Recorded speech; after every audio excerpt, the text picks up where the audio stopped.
James Day, public television pioneer and chairman of the CUNY TV Advisory Board, passed away in April 2008.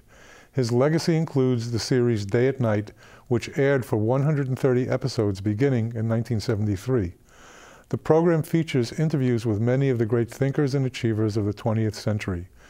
These 30-year-old programs have been restored. The interviews remain fresh and relevant today, exploring issues that are still important to society. Showing them again is CUNY TV's tribute to Jim and his contributions to public television.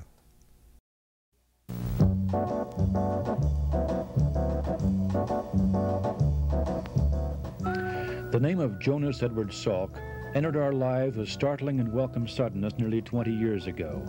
It was 1955. The National Foundation for Infantile Paralysis had just announced the results of a nationwide test of the newly developed Salk vaccine. It worked. Crippling polio could be prevented. Almost overnight, Dr. Salk rose from the obscurity of a medical research laboratory to the role of an internationally acclaimed hero, his name a household word. But the role of celebrity proved an uncomfortable fit for a man who cherished his hours in the laboratory and had more work to do. In 1962, he founded the Salk Institute for Biological Studies, where a small group of senior scientists have been free to pursue independent study into the nature of the human organism. Some of Dr. Salk's own work at the Institute has resulted in 2 small books for the layman, published in the last several years: Man Unfolding and The Survival of the Wisest.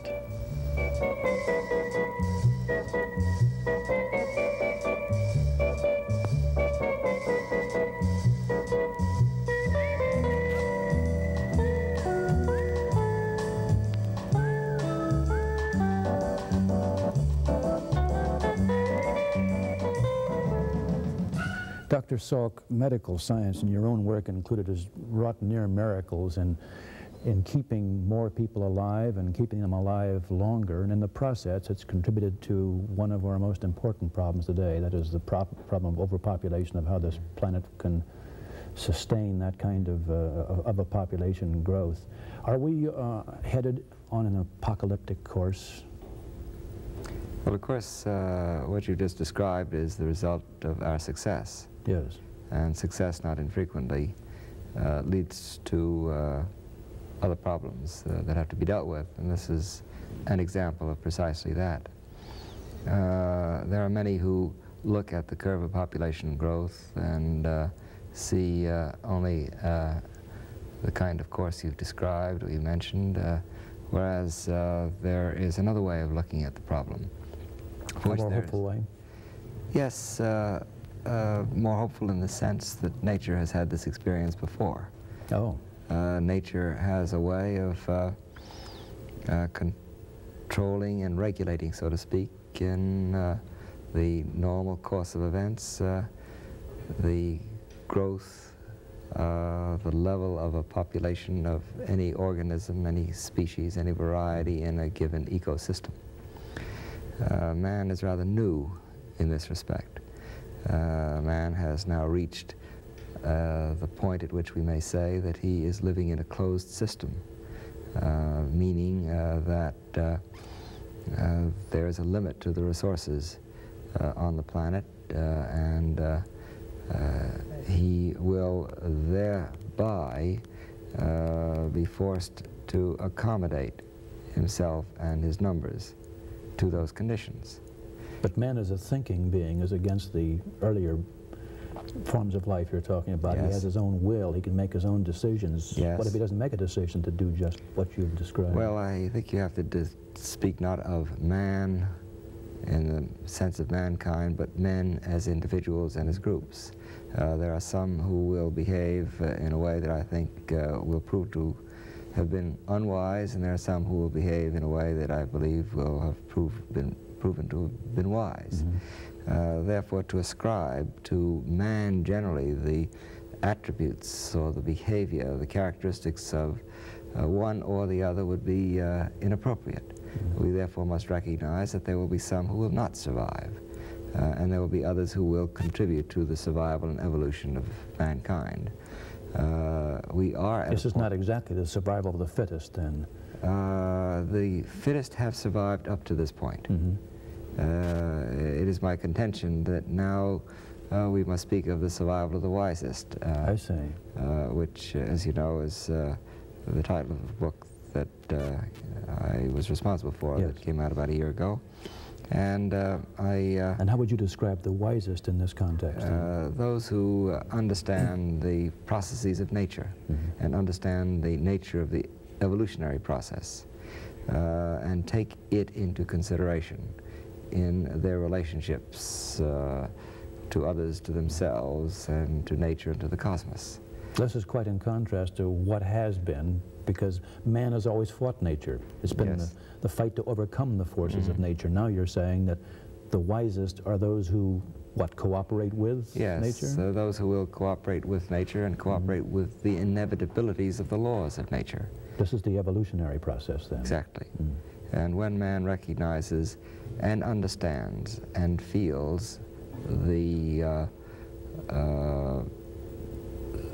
force, feels and appreciates how the process of evolution works on him and in him, he will then be able to handle himself more effectively as an instrument, so to speak, of nature, in nature. What I am trying to convey is the idea that man is very much a part of nature and cannot regard himself as apart from nature. Because he has done so, and his thinking has not been very good when he comes to the conclusion or behaves as if he is not part of nature. Under those circumstances, he will of necessity, because of the nature of the process, slip off in the apocalyptic fashion, shall we say. And those who understand and have a sense of what we're speaking of will be those who will contribute to the survival of the species in the future. How will we become wise? How will we become into possession of the wisdom you speak of? People like me, will it be when our feet are put to the fire and we're faced with a real disaster? Or will it be through education? Will it be through intuition? How? All these ways.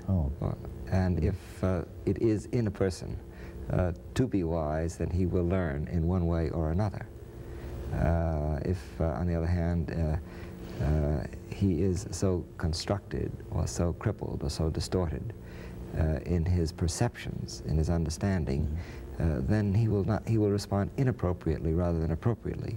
He will not survive, so to speak, as the unwise man who doesn't come to these perceptions. Yes. And you might say, well, how do we become wise, as you've asked a moment ago?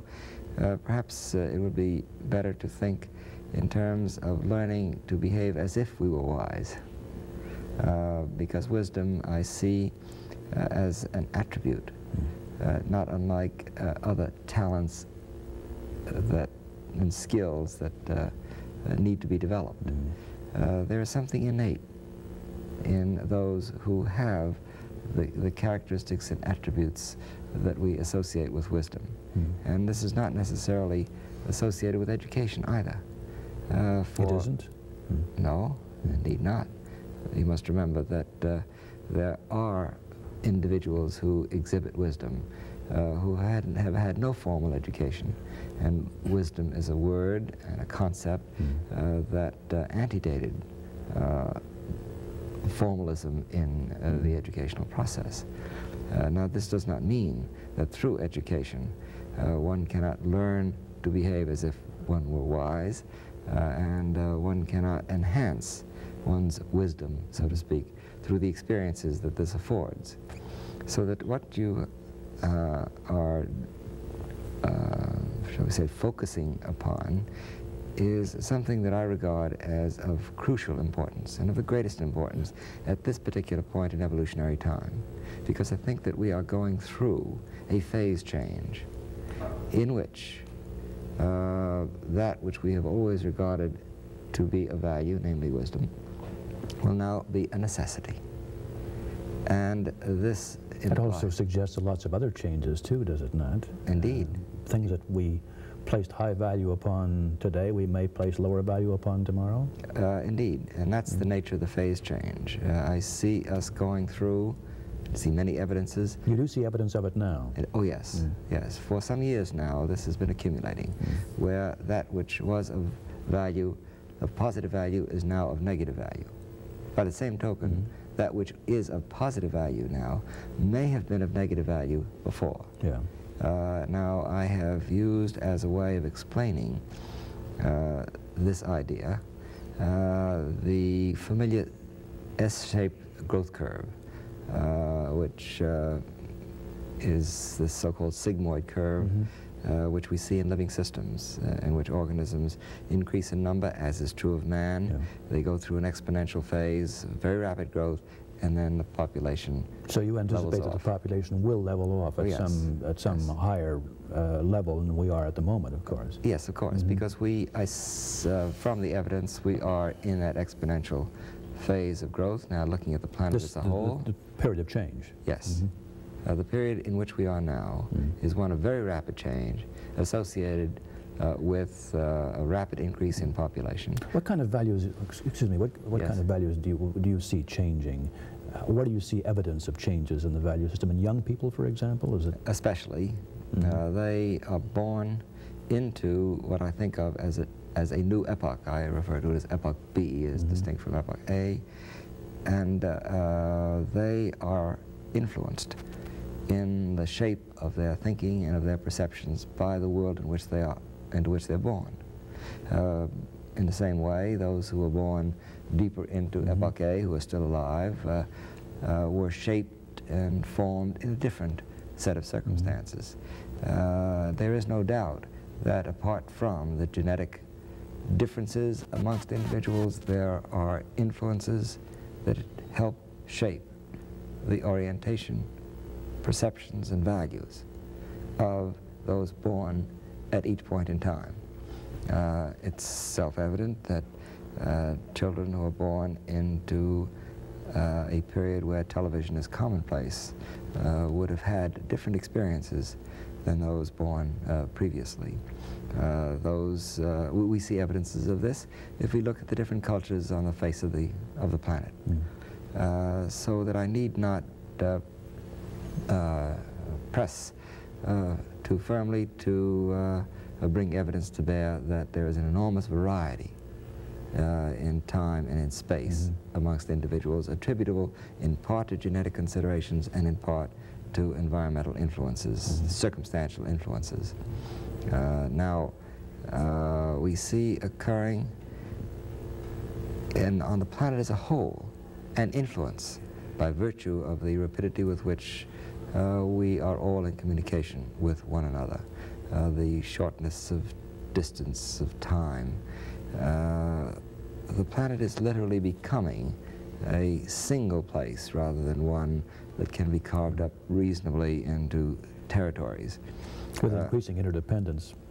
That is what characterizes the New World, essentially, and not a group of independent and a group of dependent nations, shall we say, but a group of independent nations that are interdependent. This is one of the characteristics of the new epoch, which comes about as a result of the natural evolutionary process, so that the problems with which we are confronted arise as a result of evolution, and we will emerge through them. What is the process? Also by evolutionary means. What is the process of evolution? What are we headed toward? What is the growth, the movement? I see evolution as not restricted to the idea that man has evolved from primates or from the ape. Nor do I see evolution restricted only to living things. I see evolution from the beginning of the universe, the beginning of the cosmos, let us say, as evidenced in part by the order that we see in the physical realm and in the chemical realm. If you look at the table of elements, the Mendeleev table of elements, you see the orderly arrangement according to atomic number and atomic weight. This must have arisen as a result of an evolutionary process. I can see how at one point in time in the course of physical-chemical evolution, life began. And it's easy to see the signs and evidences of the evolutionary process up to the point where man appeared, and there again a mutational event occurred so that man now is a living entity capable of perceiving himself as well as the universe around him. Is he a sometime visitor on this planet? Yes, just as the planet itself is a sometime visitor in the cosmos. The sun was born several millions of years ago, and it is estimated that it is likely to cool and perhaps become extinct as a source of energy useful for the Earth about 5,000 million years from now, or 5 billion years from now. What we've just been discussing, Dr. Salk, seems to be far removed from what you made your name in developing the Salk vaccine. I want to carry you back, if I may, into Epoch A, into your own life and your own education and your own destiny, which I gather was partially set by your mother, who I'm told was intensely ambitious for her 3 youngsters. Yes. I gather must have inspired you to go on to school and get the education you did. Did she want you to be a doctor? No, she didn't really. That was the result of a compromise in a sense. I think her ambition was for me to be a teacher so that I would not have too strenuous and difficult a life. She was very overprotective.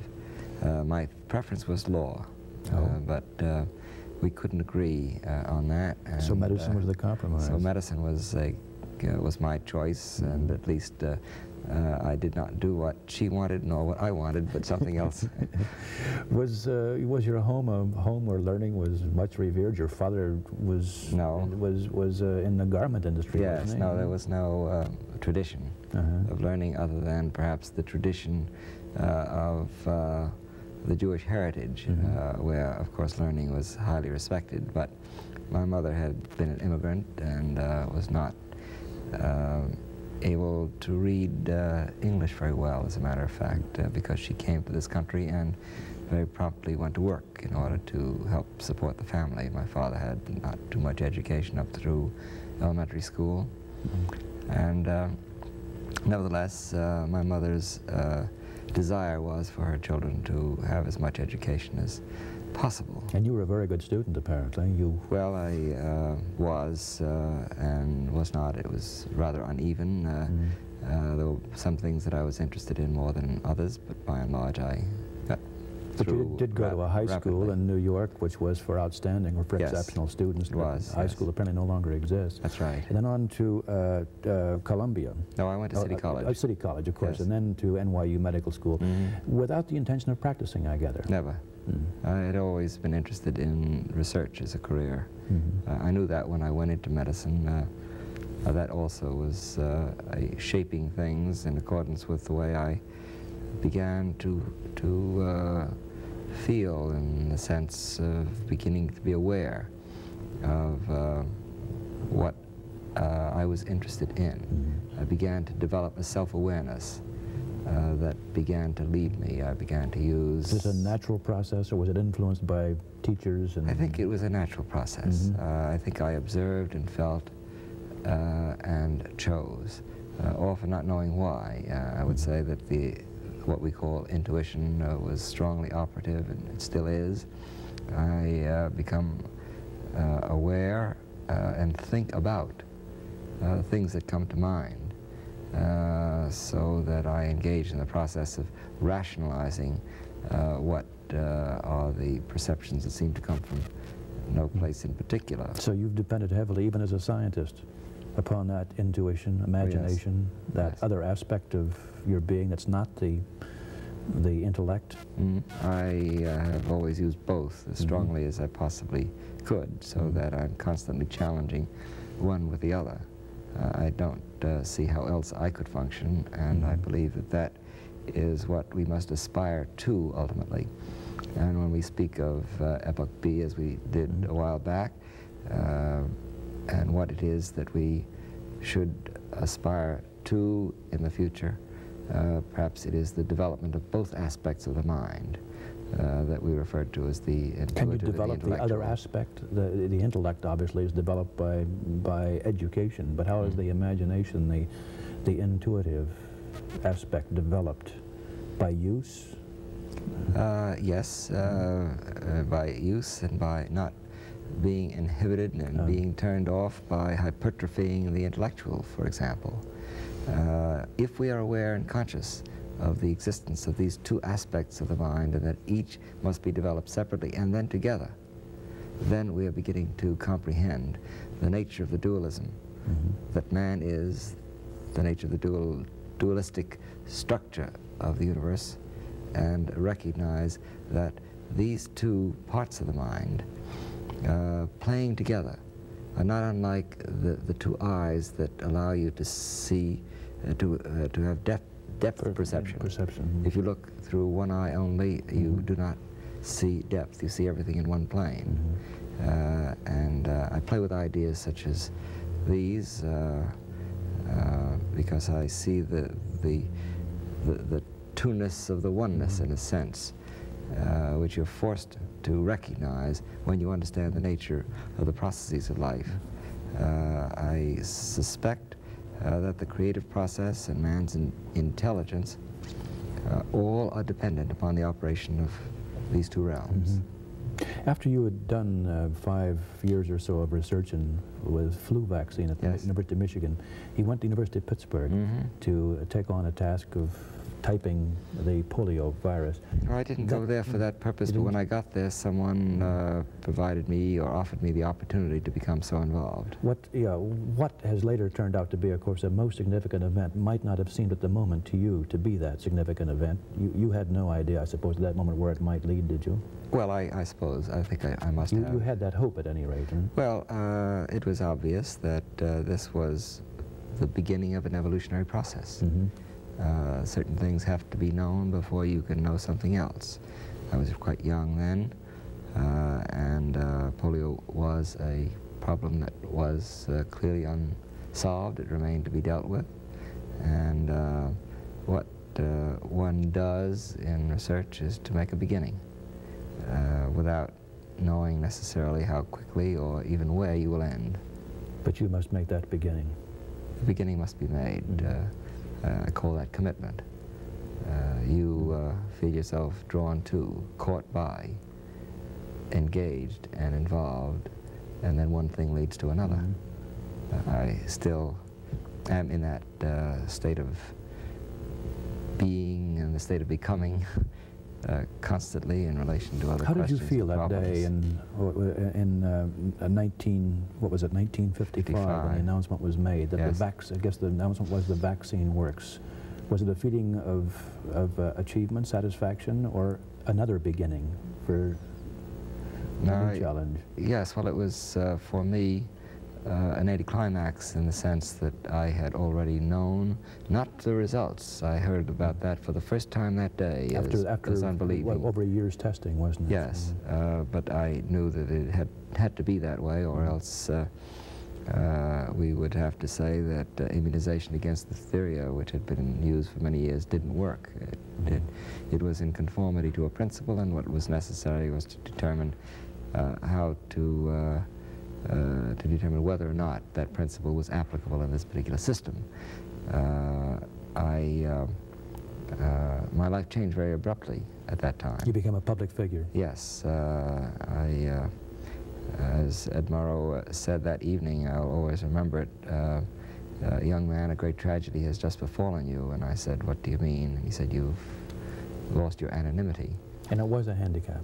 Well, more than that, there have been many other aspects to that so-called success, which for me had many disadvantages, which I still am overcoming, you might say. One of the byproducts of this is to be looked upon as a hero by the public, but to to be looked upon by certain of your scientific colleagues as if you perpetrated the crime of having become a hero, and as if this was something you sought. Yes, and that's not acceptable. It evokes reactions which are quite understandable, because it's not only in this field, but it's in other fields as well. Consequently, if one, as I, want to continue in my métier, in my field of work, and in other related fields, I have that as a handicap. So you've never been fully accepted by your own colleagues as you have by the public for what it is yes, you've there's achieved? a marked discrepancy between these two populations, you might say.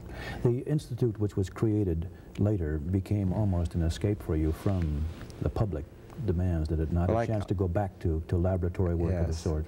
I created it for that purpose, thinking that this would be, I wasn't altogether conscious of the details. I simply was drawn to a conception of what I thought was needed in this country, for example, so far as institutions are concerned. I had the feeling in the mid-50s that institutions would have to evolve. I then became involved in creating a new instrument, you might say, to serve man's needs, to serve the purposes that an Institute for Biological Studies could serve. Concerned as well with the moral and philosophical consequences of science? You see, we had just been through the cataclysm, in a way, of the successes and the accomplishments of physicists. Now, biologists were moving to the center of the stage.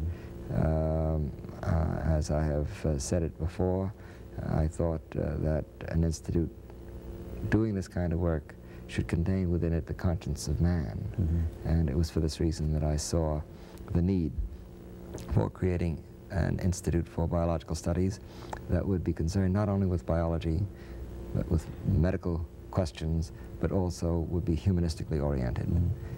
This is still my hope and aspiration, although not yet altogether fulfilled.